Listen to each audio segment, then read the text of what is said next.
bizarre, otherworldly shapes are strangely beautiful. But the world's best aging researchers see something entirely different.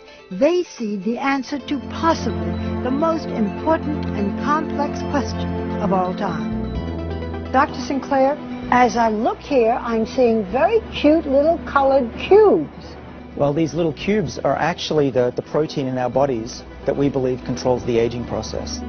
If he is right, Dr. David Sinclair has found one of the genetic keys that will reset our biological clocks. I think we've passed a turning point in our understanding of the aging process. How did he discover these proteins?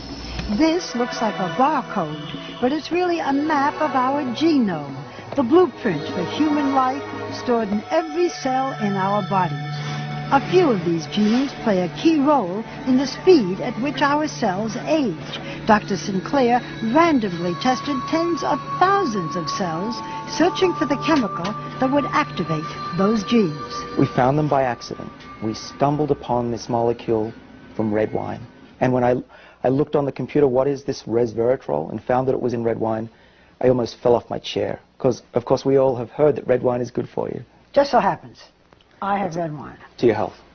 How much of this would I have to drink to really make a difference? Well, our experiments tell us probably about 1,000 bottles a day. So that was not the solution. Dr. Sinclair then went back to the lab and found a way to make resveratrol 1,000 times more potent. So what does it do in the body? Well, what we have discovered is that resveratrol works on a gene which is called SIRT1, and this is a gene that controls the aging process. Resveratrol seeks out that gene and switches it on. And with that gene activated in the mouse on the right by a high dose of resveratrol, she quickly turned into a mini Olympian, running twice as far as the untreated mouse on the left. And they were eating a high-fat diet, a fatty diet, and they lived just as long as a lean, healthy mouse, which means that they didn't get heart disease, cancer, even osteoporosis, and they lived 30% longer. Can you do this in humans? With the same exact gene. And we think that resveratrol could have similar benefits in people. Realizing the blockbuster potential for his new pill, Sinclair teamed up with biotech entrepreneur Chris Westphal, together raising more than $100 million for further research. And we think that we can increase healthy lifespan. So if you're in your 80s, you'll be behaving as if you were in your 50s. In the first human trial, a form of resveratrol successfully treated type 2 diabetes, one of the major diseases of aging. If everything goes very well, we will seek regulatory approval from the FDA in the next 5 years.